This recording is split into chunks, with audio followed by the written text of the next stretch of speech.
until his arrest, and we'll get to that later, but right up until his arrest, he bragged about it. He thrives on a tough guy persona or image that he's tried to create for himself. My friend talked about him riding motorcycles. Well, one example I'll show you is from 2007 now, if we could play that, James. And I should say this is tab 18.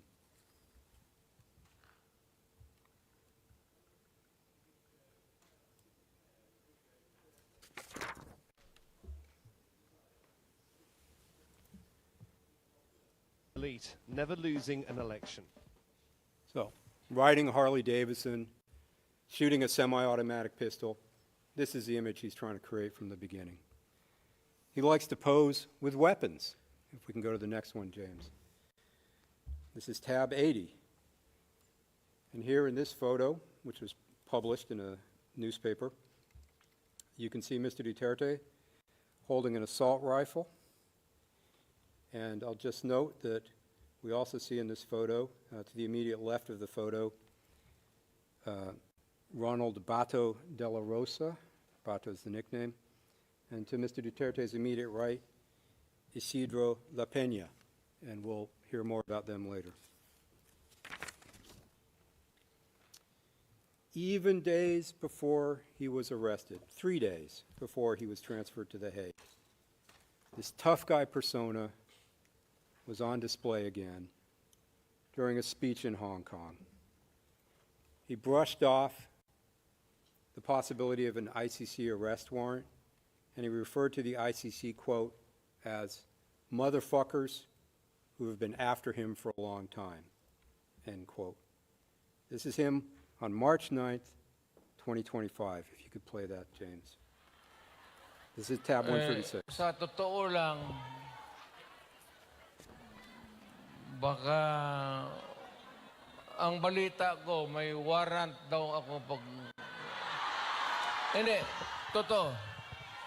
Yung sa ICC or something, matagal na akong hinahabol ng mga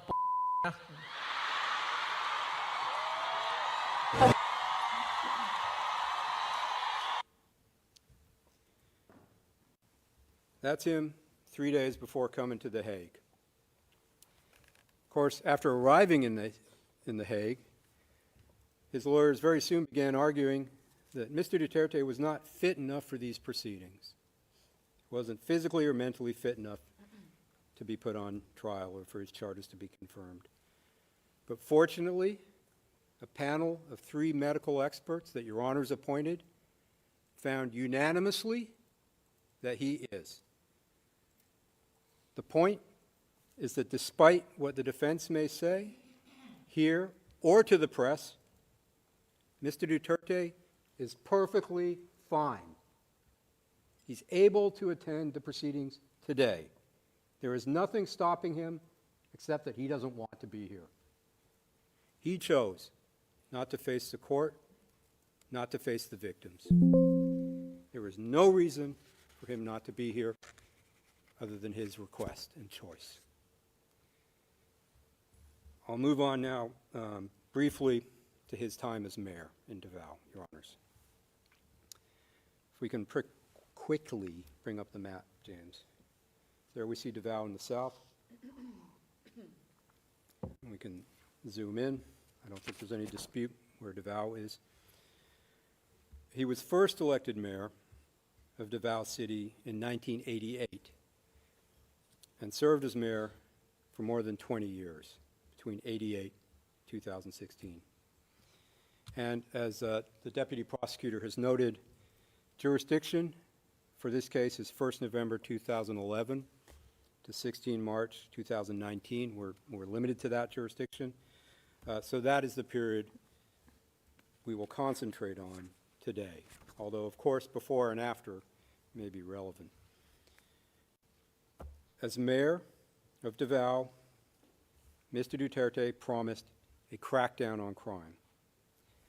To quote, crackdown, end quote, on crime and drugs, Mr. Duterte created liquidation squads, death squads, made up both of Davao City police officers as well as non-police officers who were essentially hired hitmen, hired killers. And this system of his became known as the Davao model.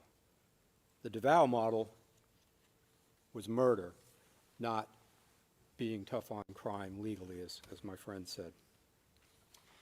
And you have to think, it's a little strange cracking down on crime by committing the crime of murder. Of course, Mr. Duterte did not commit these crimes alone. We discussed the co-perpetrators, including during the mayoral period, in our pre-confirmation brief, Your Honors. And you'll find that at paragraphs 8 to 23. I'll talk about just a few of them now, just to introduce them. First, if we go to the slide, thank you. Ronald Bato de la Rosa, who was a chief of the Davao City Police Office, or DCPO, from 2012 to 2013. Next, Vicente Danao, another police chief in Davao during the period. Next, Christopher Bongo, who was Mr. Duterte's aide, special assistant, and important advisor. Nok na bay luto ron ng adlaw pa man. 2016 for the Davao period, and then continued later in the presidency. Nakasamad-samad man. Mr. Dante Guiaran, regional director of the National Bureau of Investigation. And finally, Italiano Aguirre, who is a lawyer for Mr. Duterte and for some of the DDS members during the mayoral period. And Ms. Croft will discuss these co-perpetrators and their roles in more depth in her presentation, which will be tomorrow. Let me talk now a little bit about the structure of the Davao Death Squad, or DDS. And as we say in our brief, it's a pyramidal structure. If we go, James, to the next one. Again, this colloquially became known as the Davao Death Squad, and it had a hierarchical pyramid-like structure. At the very top, as mayor, Rodrigo Duterte. And as mayor, he had, of course, de jure control over the Davao police. And the evidence shows, para 34, we talk about this in our brief, he also had de facto control. Under him were co-perpetrators, some of whom I have mentioned. The co-perpetrators had different roles, but one of them was to relay orders and instructions down from Mr. Duterte to the DDS handlers, and also to relay reports back up to Mr. Duterte. So a typical chain of command. The instructions go down, the reports go up. And the handlers were responsible for the different death squads, or DDS members. And at the very bottom, the lowest rung, the DDS members who actually perpetrated the killings, who carried out physically the murders. And they were made up of both police officers, who were generally lower level police officers, as well as non-police persons who were hired. These members at the bottom were often recruited because they had a debt or owed something to Mr. Duterte or the police, and they could therefore be controlled.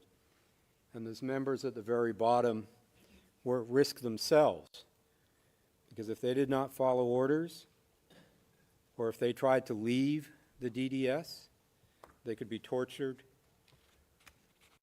or killed, or both. And there is evidence of that in this case. I'll talk now just for a few moments about the founding of the DDS, Duterte's death squad, the genesis of the death squads. One witness described his initiation into the DDS.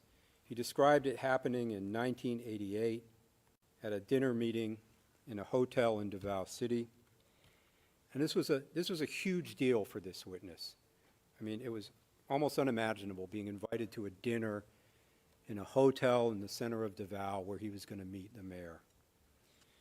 Mr. Duterte was present, and he openly told the new members of the death squad he was forming that their job was to kill criminals. If we can go to the next slide, James. This is tab 50, Your Honors. This is what the witness recalls of the meeting. Quote, he, Duterte, told us that your job here in the city would be to kill the drug pushers, the snatchers, and the holduppers. That's what our job is going to be, end quote. And in private, with his paid killers, Mr. Duterte didn't say anything about self-defense. He then provided these death squad members with guns and ammunition, and again, in a festive way, a basket was passed around filled with handguns, and the new members could pull one out, like getting a prize, so they would each have a weapon for their new job. It was a celebratory event for Mr. Duterte. The witness explained Mr. Duterte was happy at this dinner meeting. He was laughing, and he even sprayed a bottle of champagne to celebrate. That's at para 5 for our PCB. One witness recalls, we can go to the next slide, James, thank you. Recalled of this event, quote, he, Duterte again, said it was like a baptismal, like a launching. He was very happy at that moment, end quote. That's tab 51. Mr. Duterte was very happy at the birth of the DDS. It's important to note, Your Honors, Mr. Duterte has freely admitted his role in the Davao death squad. He doesn't deny it. Well, now he does, but he did not before he came here. During an interview with a local news station in 2015, he admitted that he is the Davao death squad. And if we could play that now, please, James. This is tab Ako daw ang death 11. squad. So how do you react to that? Tinood. Tinood na.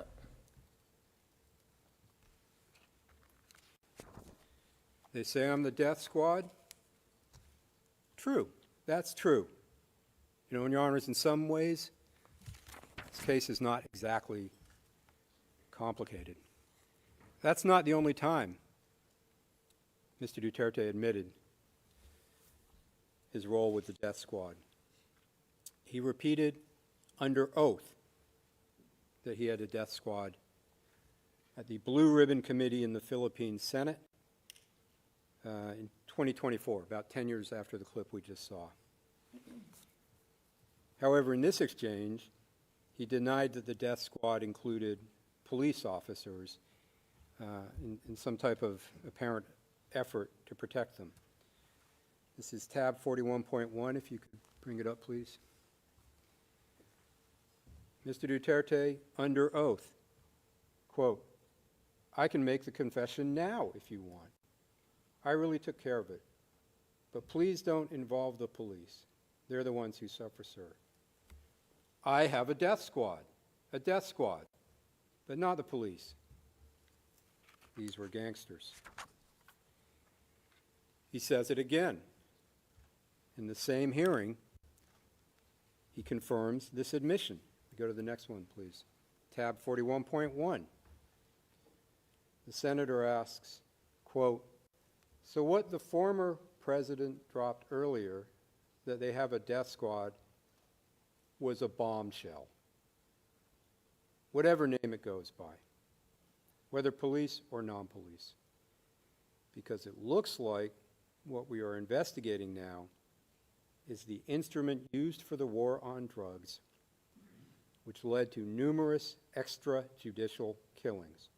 For the record, Mr. Chair, end quote. Mr. Duterte's response, quote, "You are correct, ma'am. You are absolutely right," end quote. It's not on a slide, but he also stated bluntly, same tab, 41.1, same hearing, quote, "My death squad, ma'am, is, of course, it is organized. That's all I can say," end quote. So that is 4 times, 3 of them under oath, that he admitted having a death squad in Davao, including saying he is the death squad. That's not hyperbole. That's not bluster. That's him telling the truth when he feels safe, and that he can bank on his continued impunity. Talk just for a few moments now, Your Honors, about how the Davao Death Squad operated under its architect, Mr. Duterte. Victims were usually targeted in one of 2 ways. Sometimes an informant would provide information on a target, and the handler would then get clearance from Mr. Duterte through one of the co-perpetrators in the pyramid we saw earlier to kill the target. Sometimes Mr. Duterte himself would give the target's name, would say who to kill, which would be communicated by one of the co-perpetrators to a handler, and then down to the DDS member tasked with actually carrying out the killing. But whichever way it took place, Mr. Duterte's clearance, his approval was required, his permission was required for DDS members to conduct these murders. And several witnesses confirmed that, and I'll go through them in a minute. But first, Your Honor, just to react to something my friend said in the previous session. This was at I think 12:22 onwards on the transcript. He stated to the effect, the prosecution couldn't even get one witness to admit they heard Rodrigo Duterte give an order to kill. Here's where it gets a little bit cute. At any time relevant to the charges or with respect to any of the incidents. So my friend didn't say the prosecution doesn't have any witness who heard Mr. Duterte give an order to kill. He's saying during this time period. I'd point Your Honors and my friend to PHL OTP 000 15517 at page 0002, lines 18 to 21, where a witness is asked, "Now, did you ever hear Sarah," this is Sarah Duterte, "give any instructions for killings to take place?" Witness, "Personally, no." Interviewer, "Okay." Witness, "But the father, of course, many times." But this was before 2011. I would suggest that doesn't make much difference.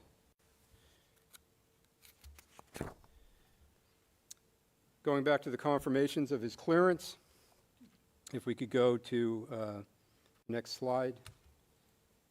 Yes.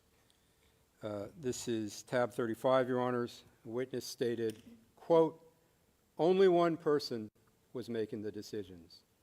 You had to ask Duterte, because if we didn't make that request, if we didn't ask for authorization, we would be chased or we would be pursued," end quote.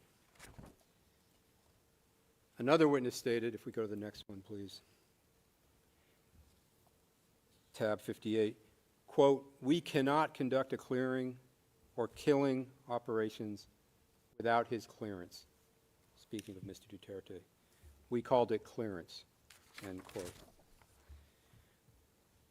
Finally, on the next slide, perhaps the simplest, the witness recalled, quote, a different witness recalled, quote, "You cannot just kill anyone in Davao City without Duterte's approval.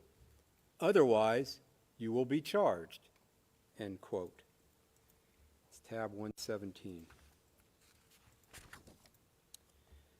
In exchange for carrying out the murders as directed, the DDS members would be paid reward money. One witness stated, if we go to the next one, please, James, he recalled, this is tab 56, quote, every kill, the first reward money, to my recall, it was $10,000 per kill, end quote. And in addition to paying rewards for specific murders to the person who carried out the murder, Mr. Duterte also paid some of the DDS hitmen who were not police officers salaries by making them false employees of City Hall that he ran as mayor. These were so-called ghost employees. They got ID, they received salaries from the city of Davao, they were put on the books, but it was all a ruse because their only job was to kill. So it was Mr. Duterte using the city government and the apparatus to fund his death squad. He also, I'll just note quickly, provided death squad members with firearms, as I talked about earlier at the beginning of the DDS, but also with vehicles and ammunition so that they could carry out their crimes. We'll go to count one now, and I'll talk just a little bit about count one. And Mr. Jeremy will talk about counts 2 and 3 tomorrow. Count one is in relation to murders in and around Davao City during the mayoral period by the DDS. It encompasses 9 incidents of murder by Mr. Duterte's death squad of 19 victims in total.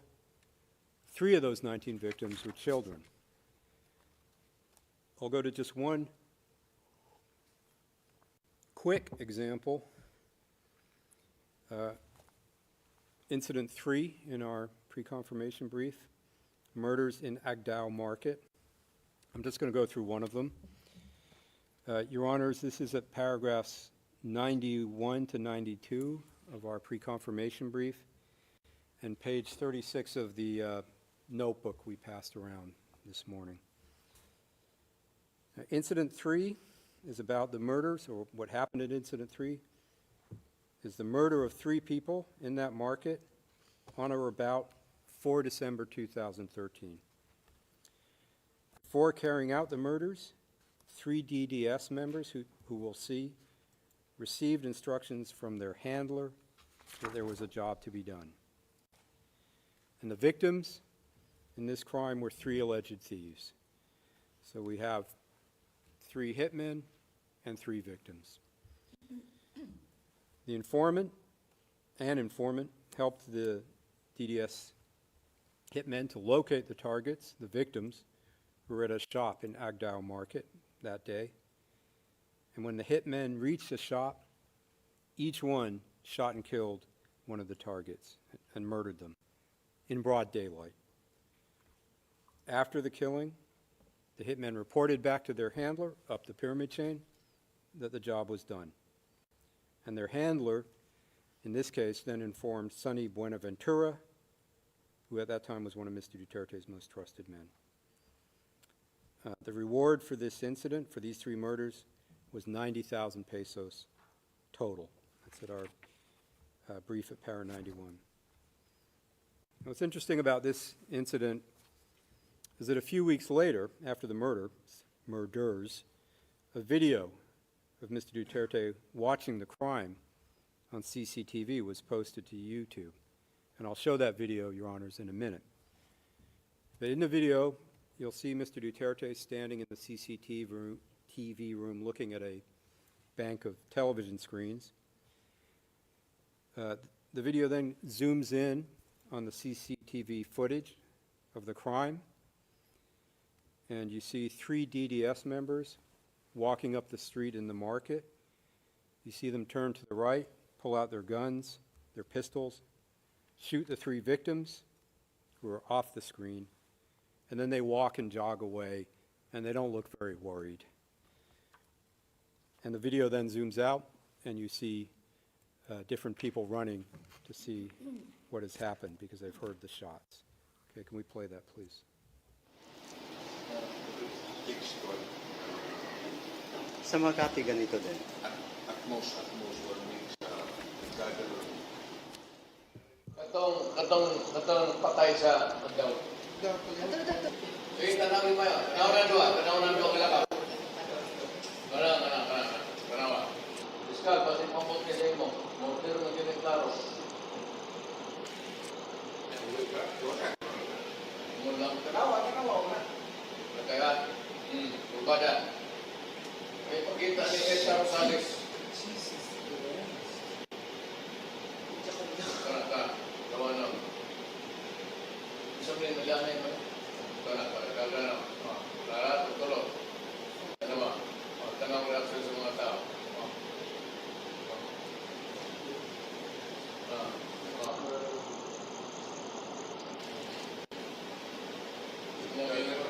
Dito, patay na. Ito. And you have to wonder if what my friend said is true, that Mr. Duterte is an honest mayor trying to solve crime. You have to wonder, Mr. Duterte portrayed himself as tough on crime, law and order enforcer. This triple murder was filmed. Mayor Duterte watched it himself. You can see the perpetrators shooting, committing the crime. Yet, Mr. Duterte, the former prosecutor, Mr. Tough on Crime, could not get this triple murder committed in a market in broad daylight with multiple eyewitnesses solved? Of course not, because it was his murder. And that brings me to the next point, which is clear. DDS members did not fear punishment because they were committed at Mr. Duterte's orders or direction. He authorized this Incident 3 killing and the others in Davao City.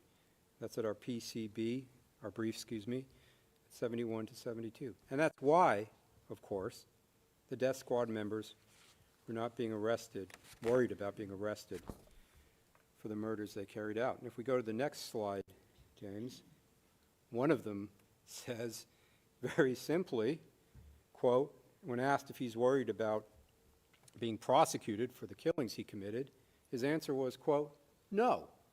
As long as it has been cleared, I wouldn't worry, end quote. Tab 30.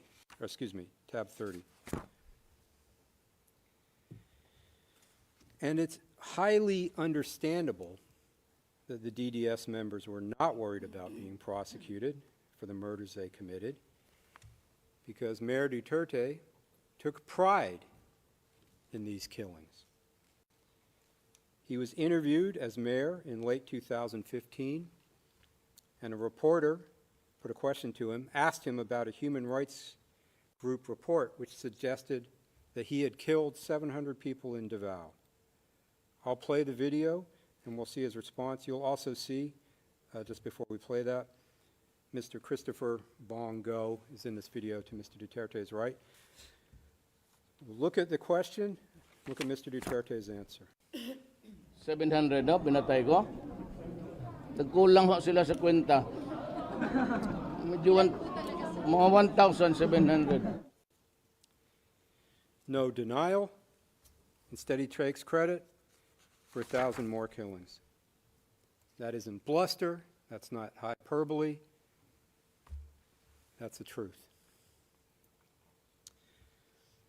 I'll move on now, Your Honors, coming to the end, and talk a little bit about his road to the presidency. He saw that the political success of his Davao model, as my friend said, he kept getting reelected. It was working. He saw that the political success of the Davao model of killing alleged criminals could be leveraged for more power, higher office. As I said in the beginning, that's exactly what he did.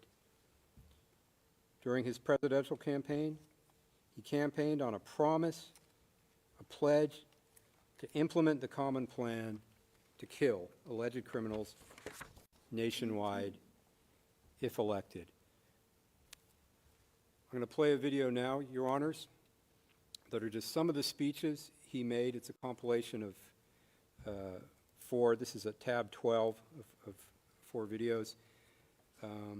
It's about 4 minutes, but it gives an idea. These are not all the statements, but it gives an idea of the man who ran for president in 2016. If we can play that, James.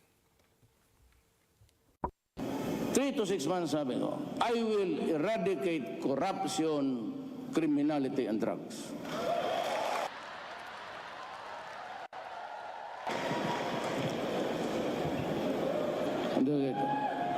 If I become the president, I will order the military and the police to hunt down the drug lords, the big ones, and kill them.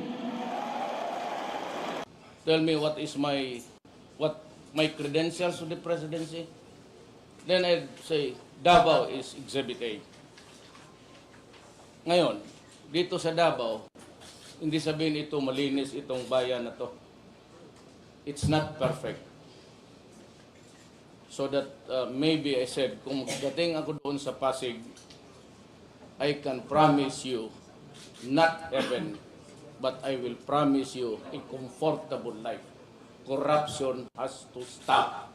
Criminality has to stop. Either makuha ko ang gusto ko or you perish. Magprangkahan na lang tayo. Anong ibig sabihin yan? Patayan yan. I promise you, hindi naman believe yung ibang tao. Sabi ko, I would stop drugs and crime, criminality in 3 to 6 months. Sabi nila, that's too ambitious. My God, subukan ninyo ako. That's what I told the Davao criminals before. Pinapatawag ko pa, do you want to go out of the city? Gusto mong pumunta ng Manila, maganda ang buhay doon. Doon ka na lang, gusto mo? Di, yung hindi naniwala, di patay. Di. Anong pag-usapan natin dyan? Bakit para sa akin? Did I do it for my own? For my own benefit? To enrich myself? What does the life of a criminal have to do with your pocket? No. Nabi ko lang, I want a peaceful city. Umalis kayo. Pag hindi, papatayin ko talaga kayo. Di, pinatay ko. Huwag na tayo magtagot-tagot pa. Papangka-prank ka na lang. Ngayon ako, I have this. Kung ako ang presidente, huwag muna kayo mag-demonstrate. Give me time. Give me time kasi mag-hearit talaga ako. At sa kung gusto naman siya, hindi ka talagang gagawin ko. Hihirit ako. Ang sabi ko sa military pati police, only criminals, drug-related offenses. I will tell the police and the military, go out and kill them. Period. Alam naman nila. Alam mo ito, pag ako ang na-presidente, I would warn you, I do not covet the position. Pag na-presidente ako, magtago na kayo. Yung 1,000 nan, it would reach 50,000. I would kill all you making the life of the Filipino miserable. Mapatayin ko talaga kayo. Kasi manalo ako dahil nga yung breakdown sa law and order. I do not want to commit a crime. But if by chance, per chance, God would place me there, magbantay kayo, kasi itong 1,000 na ito maging 100,000. Diyan mo makita, tataba yung isda dyan sa Manila Bay. Diyan ko kayo itapon. I do not want to be president. I do not want to kill people. So do not elect me as president. If I become the president, I will order the military and 3 the to 6 police. months. Oops. Sorry. So, if I become the president, I will order the military and the police to hunt down the drug lords, the big ones, and kill them. Tell me, what is my credentials to the presidency? Then I'll say, Davao is Exhibit A. Either I get what I want or you perish. Let's be straightforward. What does that mean? That means killings. You should get out. If not, I will really kill you. So I killed them. Let's not play hide and seek anymore. Let's just be frank. I will tell the police and the military, go out and kill them, period.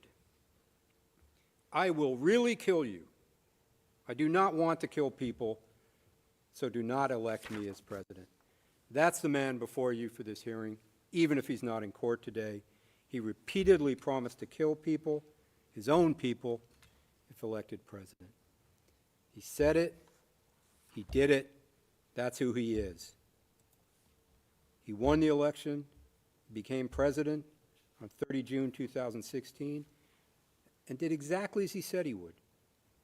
He murdered thousands of people by taking the Davao model nationwide.